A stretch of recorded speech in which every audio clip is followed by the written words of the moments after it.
Hello masters. ముందు గురువు గారికి ఈ పుస్తక గ్రంథ రచయిత శ్రీ వివేకానంద గారికి నమస్కారములు.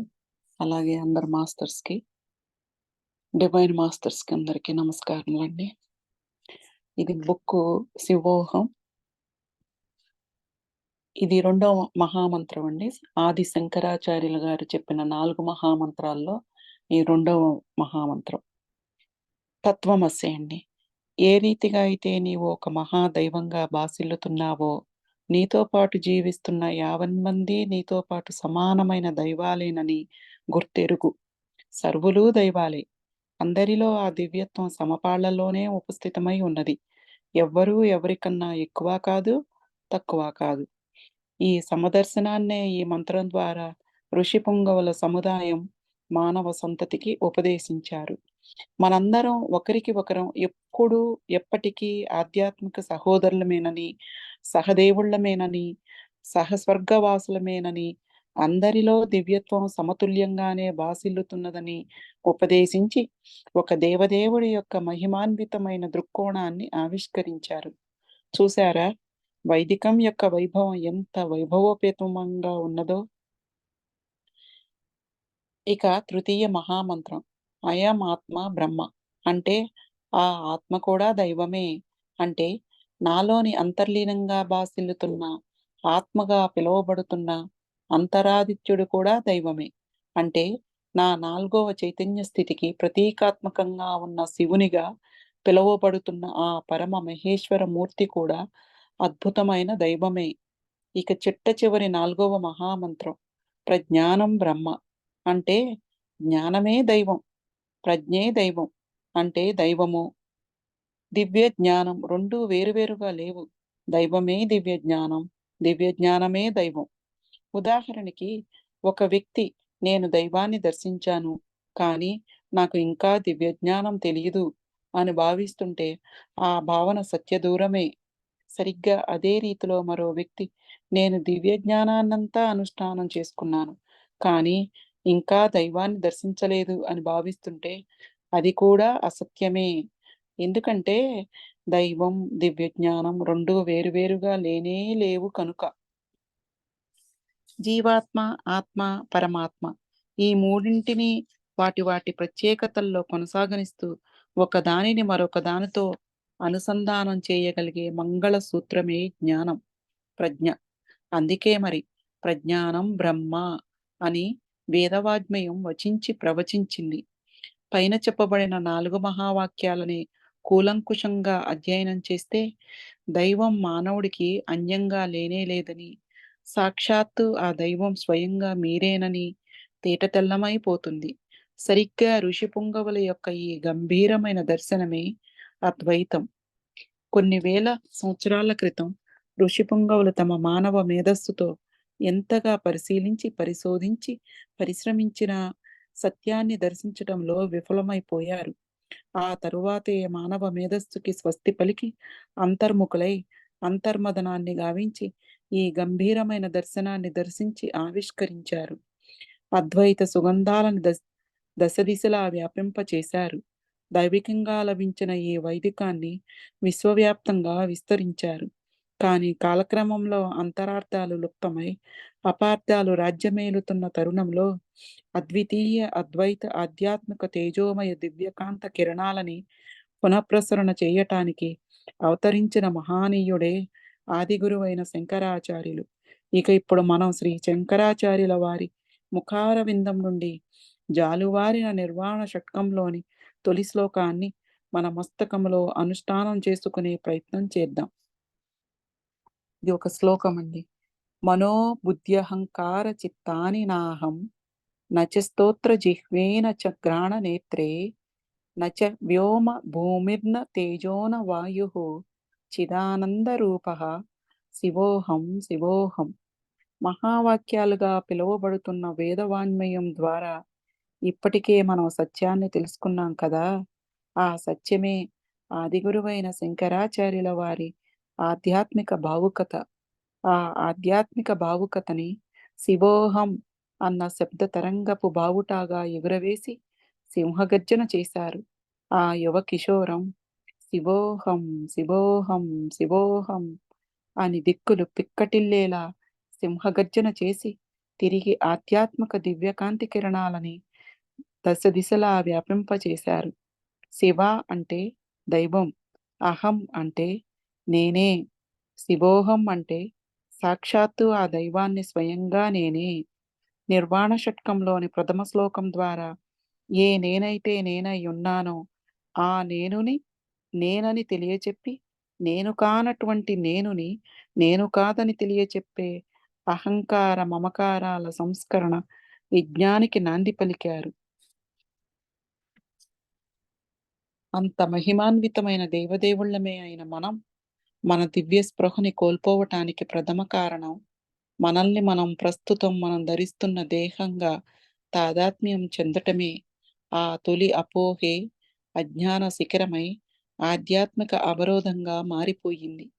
ఈ శ్లోకం ద్వారా ఆ అజ్ఞానాన్ని, ఆ మలినాన్ని శంకరాచార్యుల వారు ఆహుతి చేసేశారు. ఈ శ్లోకం యొక్క ముఖ్య సారాంశం ఏమిటంటే, పంచకోశాలతో పరినిర్మితమై ఉన్న ఈ పాంచభౌతిక దేహాన్ని నేను కానే కాదు. పరిపర విధాలా పరిభ్రమిస్తున్న కపిలితుల్యమైన ఈ మనస్సుని నేను కానే కాదు. పంచభూతాత్మకమైన ఈ పదార్థ రూప జగత్తు నేను కానే కాదు. శరీరాన్ని ఒక క్రమ పద్ధతిలో నిర్వహించటానికి నేను ఏర్పాటు చేసుకున్న బుద్ధిగా పిలువబడుతున్న మానవ మేధస్సుని నేను కానే కాదు. అవును, ఇవన్నీ నావే, కానీ ఇవి నేను కాదు. నాదికి నేనుకి మధ్య పొసిగి ఉన్న సూక్ష్మాతి సూక్ష్మమైన ఆ వ్యత్యాసాన్ని పసిగట్టగలగడమే విచక్షణా జ్ఞానం. ఆ విచక్షణ జ్ఞానమే వివేకం. సరిగ్గా ఆ వివేకాన్నే శంకరాచార్యుల వారు ఈ షట్కంలో, ఈ శ్లోకంలో ఉపదేశించారు. మనో బుద్ధ్యహంకార చిత్తాని నాహం. పరిపరి విధాలా పరిభ్రమిస్తున్న ఈ మనస్సుని నేను కానే కాదు. ఇతరులు పొగిడితే పొంగిపోయి, నిందిస్తే కృంగిపోయే ఈ మనస్సుని నేను కాదు. కాసేపు అవునని మరి కాసేపు కాదని చపలచిత్తంగా వ్యవహరిస్తున్న స్థిమితం లేని కపిలతుల్యమైన ఈ మనస్సుని నేను కానే కాదు. కాబట్టి మనసుండి పుట్టుకు వస్తున్న ఆలోచనలు, చప్పుళ్ళు నావి కానే కావు. నేను మనసునే కానప్పుడు, మనసు నుండి పుట్టుకు వస్తున్న చప్పుళ్ళు నావి కానప్పుడు, నాది కాని నా మనస్సుకి, నావి కాని ఆ చప్పుళ్ళకి నేనెందుకు ప్రభావితం అవ్వాలి? ఈ మనస్సు అస్తిత్వంలోకి రాకముందు నేనున్నాను. ఈ మనస్సు ముగిసిపోయిన తరువాత కూడా నిరంతరం నేను కొనసాగుతూనే ఉంటాను. అవును, మనస్సు నాదే, కానీ నేను మనసును కాదు. ఇకపోతే బుద్ధి. ఈ బుద్ధి కూడా నేనేనన్న ఒక అపోహ దేహదారికి తరచుగానే కలుగుతూ ఉంటుంది. నిజానికి ఆ అపోహని తొలగించుకోవడం కాస్తంత కష్టతరమే. మానవ శరీరంలో అనేక అవయవాలు, రసాయనాలు, కణాలు, గ్రంథులు, అంగాలు ఉపస్థితమై ఉన్నాయి. వీటన్నిటినీ ఒక క్రమ పద్ధతిలో నిర్వహించేందుకు నేను నియమించుకున్న ఒక సారథి బుద్ధి. అవును, ఈ బుద్ధి నా సేవకుడే, కానీ నేను ఈ బుద్ధిని కాదు సుమా. ఇకపోతే అహంకారం. ఈ మనస్సు, బుద్ధి నేను అని అపోహపడుతున్న దురహంకారమనే ఈ నేను కూడా నేను కానే కాదు. మరింతకీ నేనెవరిని? దగదగాయమానమైన దివ్య వెలుగులతో భాసిల్లుతున్న తేజోమయమైన దైవాన్ని నేను. సృష్టి ఆవిర్భవించిన తొలినాటి నుండి నిరాఘాటంగా, నిర్విఘ్నంగా జీవిస్తూనే ఉన్నాను. పుండరీకాక్షుడిని నేను. శివోహం శివోహం శివోహం. నేను దైవాన్నే. అందుకే నేను శివోన్ముఖుడనై జీవిస్తాను. శివైక్యాన్ని గావిస్తాను. నత స్తోత్ర జిహ్వేన నచ గ్రాణ నేత్రే. నా భౌతికమైన జీవితంలో నేను లౌకిక జ్ఞానం పొందడానికి ముఖ్య పాత్రని పోషిస్తున్న జ్ఞానేంద్రియాలు నేను కాదు. గీతాకర్త అయిన శ్రీకృష్ణుడు గుణత్రయ విభాగ యోగంలో, పురుషోత్తమ ప్రాప్తి యోగంలో చాలా విపులంగా సత్యాన్ని ఉపదేశించారు. పరమాత్మ తన తనాన్నంతా రంగరించి చైతన్య బీజంగా మలచి దేహాకృతిలోకి ప్రవేశపెడతారని, దేహాకృతిలోకి ప్రవేశించిన తరువాత ఆ చైతన్య బీజమే జీవాత్మగా గుర్తింపబడుతుందని కూడా తెలియజేశారు.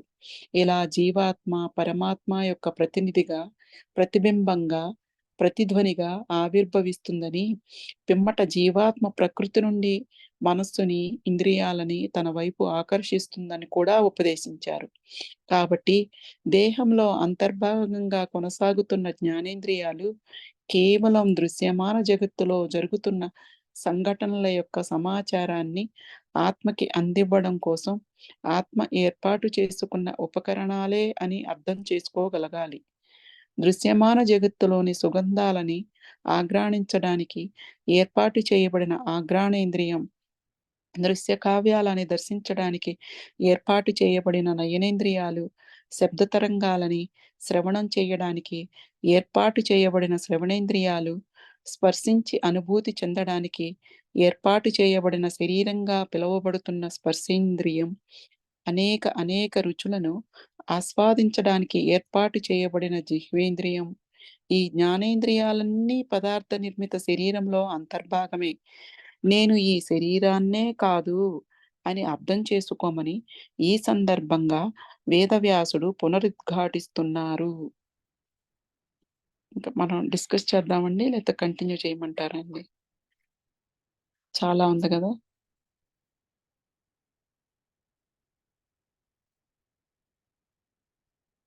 నచ వ్యోమ భూమిర్న తేజోన వాయు పంచభూతాత్మకమైన ఈ భౌతికమైన ప్రపంచంలోకి ప్రవేశించడానికి పంచభూతాలతో పరినిర్మింపబడిన ఈ పాంచభౌతిక శరీరాన్ని కేవలం నేను ధరించాను. కానీ ఈ పంచభూతాలు నేను కాదు. జ్వలించే అగ్నిహోత్రం, ప్రవహించే సుజలం, నిర్మలాకాశం, పుడమి శక్తికి ప్రతీకాత్మకంగా నిలిచిన వాయువు, ఈ పంచభూతాల కన్నా అత్యంత విలువైన మహానీయమైన దేవదేవుణ్ణి నేను సృష్టిస్తేనే ఈ పంచభూతాలు అస్తిత్వంలోకి ప్రవేశించాయి. ఈ పంచభూతాలు నావే, కానీ నేను ఈ పంచభూతాలు కానే కాదు. ఇలా నేతి సిద్ధాంతం ద్వారా మలినాలన్నింటినీ ఆదిగురువు ప్రక్షాళన చేసేశారు. నేతి సిద్ధాంతం అంటే నా ఇతి. నా ఇతి అంటే నేను కానటువంటివి అని అర్థం. ఇలా నేను కానటువంటి వాటినన్నిటినీ ప్రక్షాళన చేసేశారు. అద్వైత జ్ఞానం లుప్తమై కర్మకాండల విషవలయంలో చిక్కుకొని తన దివ్యత్వాన్ని పూర్తిగా విస్మరించి విశ్రమిస్తున్న మానవ సంతతిని శివోహం శివోహం శివోహం అన్న సింహగర్జనతో శంకరాచార్యుల వారు మానవ సంతతిని తిరిగి నిజ దివ్య స్పృహలోకి ఉద్ధరించారు. అందుకే ఆ పరమగురువుకి హృదయంగా ప్రణతితతులను సమర్పించుకుందాం. నచ ప్రాణ సంజ్ఞోన వై పంచవాయుః నవా సప్తధాతుర్నవా పంచకోశః నా వాక్పాణిపాదౌ నచోపస్థపాయు చిదానంద రూపః శివోహం శివోహం. నేను ఈ క్షేత్రాన్ని కానే కాదు, ఈ క్షేత్రాన్ని ఆవహించి ఉన్న క్షేత్రజ్ఞుడిని. ఈ క్షేత్రాన్ని సృష్టించి, ఈ క్షేత్రంలోకి ప్రవేశించి, ఈ క్షేత్రాన్ని నా ఆధ్యాత్మిక పరిణితి కోసం వినియోగించుకుంటున్న క్షేత్రజ్ఞుడిని. క్షేత్రజ్ఞుడి యొక్క క్షత్రమే ఈ క్షేత్రం. సరిగ్గా ఈ మహాసత్యాన్ని మానవ మస్తకాలయంలో అనుష్ఠానం చేయడానికే శంకరాచార్యుల వారు ఉద్యమించారు. క్షేత్రంలో అంతర్భాగంగా కొనసాగుతున్న ప్రతి అంశాన్ని విపులంగా వివరించి మరీ మస్తకాలయంలోంచి ప్రక్షాళన చేయించడానికి నడుం బిగించారు. ఇక ఈ శ్లోకాన్ని మరింతగా అధ్యయనం చేస్తే పంచవాయువులు, సప్తధాతువులు, పంచకోశములు, ప్రాణం నేను కానే కాదు. నేను సాక్షాత్తు ఆ దైవాన్ని. పంచవాయువులుగా భావించే ప్రాణ, అపాన, వ్యాన, ఉదాన, సమాన అనిడి 5 వాయువులు నేను కాను. శరీరంలో నిక్షిప్తమై ఉన్న అనేక రసాయనాలు, ముఖ్యంగా రక్తం, మాంసం మొదలగు సప్తధాతువులు నేను కాదు. పంచకోశములుగా ప్రసిద్ధి చెందిన అన్నమయ కోశం, ప్రాణమయ కోశం, మనోమయ కోశం, విజ్ఞానమయ కోశం, ఆనందమయ కోశం నేను కానే కాదు. హస్తం, పాదం, వాక్కు, వాయువు, ఉపస్థలు అనబడే ఈ పంచ కర్మేంద్రియాలు నేను కానే కాదు. ఆనందానికి నిలయమైన సదా ఆనందనందుడనైన దైవం స్వయంగా నేనే, నేనే, నేనే. ఆనందం బ్రహ్మానంద పారవస్యం. దేవదేవుడి యొక్క దివ్య శంఖరాభరణములు. శివుడి యొక్క సహజ శంకరాభరణం బ్రహ్మానంద పారవస్యం. నిరంతరం నిరంతరాయమానంగా ఆనందించగలిగే చిదానంద రూపమైన దైవాన్ని నేనే. చిదానంద రూపః శివోహం శివోహం. నమే ద్వేషరాగౌ న మే లోభమోహౌ మదో నైవ మే నైవ మాత్సర్యభావః న ధర్మేణ న ధర్మో న చార్థో న కామో న మోక్షః కామో న మోక్షః చిదానందరూపః శివోహం శివోహం.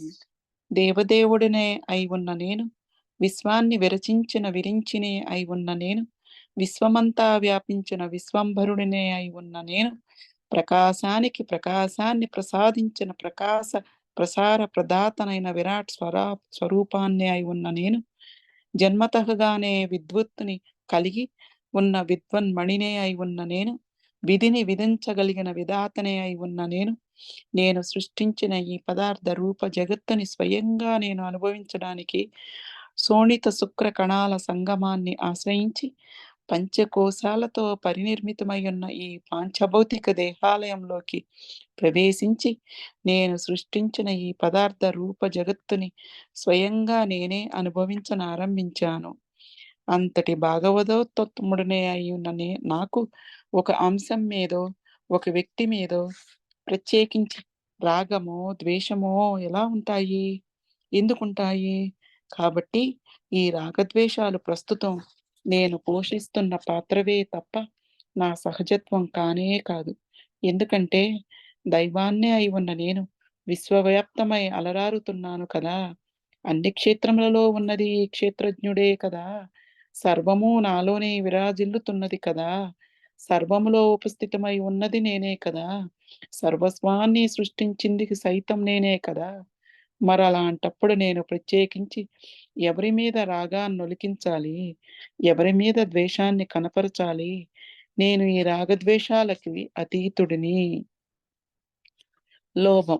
లోభం అంటే ధనం ఖర్చు పెట్టడంలో మానవుడు చూపించే పిసినారితనం కాదు. ఆత్మ పట్ల నిర్లిప్తతే లోభం. సాధారణంగా మానవుడు తన సమయాన్ని, శక్తిని, ధారణని, ధనాన్ని భౌతికమైన అంశాలకి కేటాయించడానికి ఏమాత్రమూ వెనుకాడడు. కానీ ఆత్మ గురించి, అంతరాత్మ గురించి సమయాన్ని కేటాయించడానికి ఏమాత్రం మొగ్గు చూపించడు. సరిగ్గా ఈ దుర్గంధమే లోభం అంటే. అది కూడా పాత్ర యొక్క లక్షణం తప్ప, ఈ పాత్రని ఎంచుకున్న పరమాత్మ యొక్క లక్షణం కాదని శంకరులు తేటతెల్లం చేస్తున్నారు. ఈ సందర్భంలో సాధకులు ఒక ముఖ్య అంశాన్ని గమనించాల్సి ఉంటుంది. మనమందరం అద్భుతమైన దేవదేవుళ్ళమే. కానీ ప్రస్తుతం ద్వి ద్విపాత్రాభినయాన్ని గావిస్తున్నాం. ఈ ద్విపాత్రలే 1 అసాధారణమైన దేవదేవుడు, 2 అతి సాధారణమైన మానవమాత్రుడు. కాబట్టి మనలోనే సహజంగానే, సహజాతంగానే దేవదేవుడి దివ్య శంఖరాభరణాలు, మానవునికి సంబంధించిన లేదా పాత్రకు సంబంధించిన పరిమితమైన కొన్ని గుణాలు నిక్షిప్తమై ఉంటాయి. కానీ ఏవి మన సహజత్వమే అయి ఉన్న పరమాత్మ గుణాలో, ఏవి పాత్ర గుణాలో తెలియకపోవడం వల్ల ఒక రకమైన గందరగోళంలో కూరుకుపోయాం. అందుకే జగద్గురువు తమ ప్రేమ హస్తాన్ని, అభయహస్తాన్ని, జ్ఞానహస్తాన్ని అందించి ఏవి పాత్ర లక్షణాలో తెలియచెప్తూ మన దృక్పథ దృక్కోణాలోచన సంవిధానాన్ని విశేషంగా సంస్కరిస్తున్నారు. మోహం అంటే అజ్ఞానం. అజ్ఞానమే మోహం. కర్తృత్వ భావం. నేనే అయి ఉన్న నేనుని నేను కాదని, నేను కానటువంటి నేనుని నేననుకోవడాన్నే అజ్ఞానమంటారు. అజ్ఞానజనితమైనదే మోహం. నేను కానటువంటి నేనుని నేననుకోవడం వల్ల నిజం కానటువంటి వాటిని నిజమనుకోవడం వల్ల అంతరంగంలో కలిగే గందరగోళాన్ని మోహం అని అంటారు. నేను కానటువంటి నేనుని నేననుకోవడం వల్ల నేను కానటువంటి నేను చేసినవన్నీ నేను చేశానేమో అని అపోహపడటాన్ని కర్తృత్వ భావం అని అంటారు. కాబట్టి మోహమనే గుణం కూడా నా పాత్రకి సంబంధించినదే తప్ప పరమాత్మనే అయి ఉన్న నా సహజత్వం కాదు. మాత్సర్యం అంటే మాత్సర్యం అంటే అసూయ. పరమాత్మనే అయి ఉన్న నేను కేవలం ఒక స్వరూపానికో, స్వభావానికో పరిమితమై లేను. విశ్వవ్యాప్తమై అలరారుతున్నాను. కాబట్టి అన్ని నేనులలో ఉన్న నేనుని నేనే.